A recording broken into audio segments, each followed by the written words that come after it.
It's Lynch Tech Airsoft here. Just wanted to do a review on the GMP Sentry long barrel version licensed by Magpu.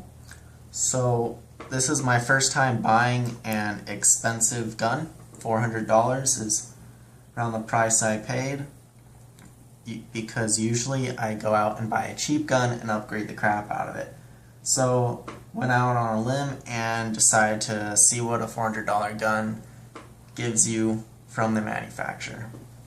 So this gun, this is everything it comes with in the box. I have not done anything to it. Removed it once and that was it. So here it is.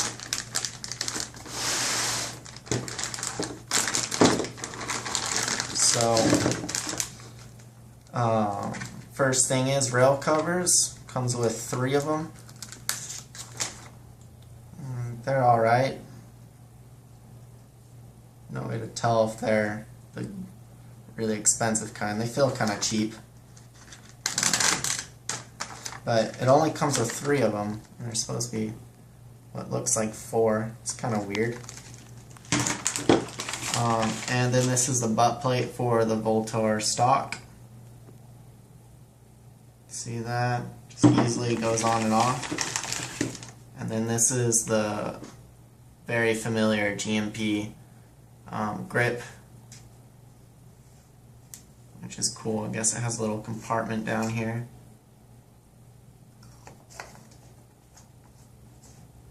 But yeah, this thing goes very loosely on the rails, wobbles quite a bit. And the GMP flash hider. Looks pretty cool. And yeah, that's everything in there. And then here's the GMP mag. It's a mid cap. I think it holds around 80 rounds. And if you can see that, there's the GMP symbol on there. It says GMP 5.56 millimeter for the standard M4 round. And onto the gun. So this is pretty cool. Looks really nice.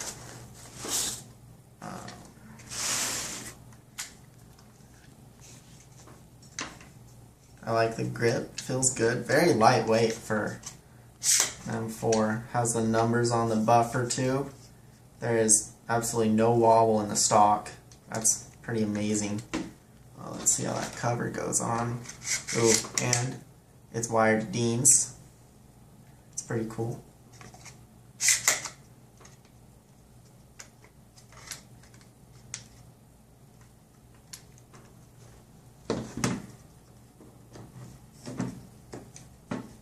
That's good. The stock isn't so easy to get on.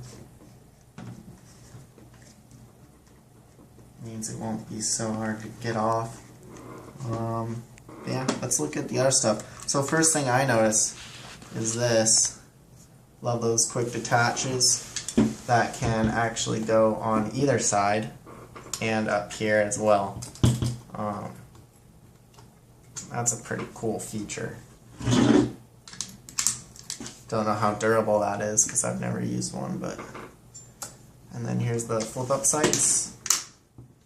That's pretty sweet. Got the logo, Voltor, the nice ones, and it's a selector.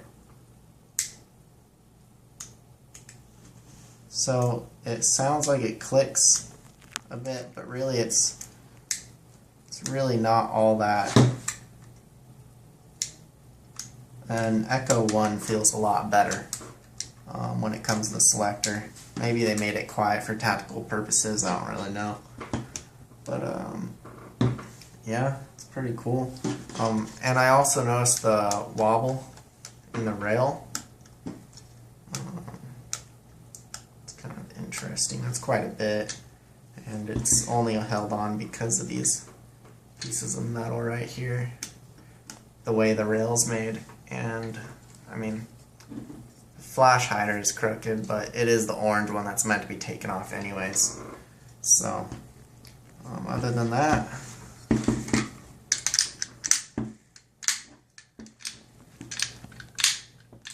feels pretty good. It is kind of loud though. And the charging handle, that is really stiff and it doesn't go back very easily. And it doesn't go back all that far either. That's kind of weird why they would do that. This button has a spring in it, doesn't do anything, and the hop up feels not loose, not tight. So definitely didn't put too much into how everything works. Yeah, and that doesn't even close. So that's kind of interesting.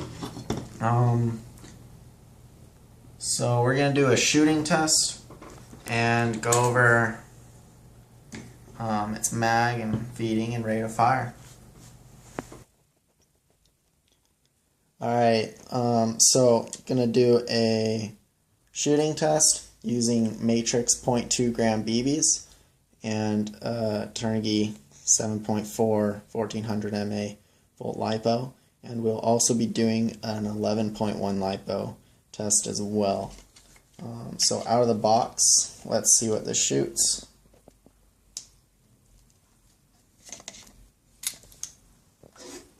Using its own mag it came with, and fits pretty snug, you know, a little wiggle room, but that doesn't hurt.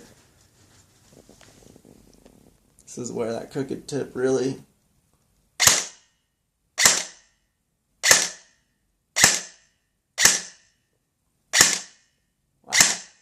So that is shooting pretty hot. Let's hear the rate of fire.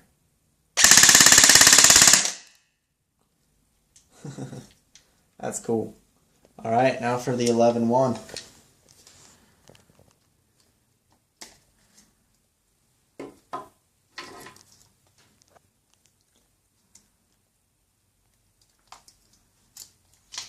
Alright, let's look at that trigger pull with the 11.1.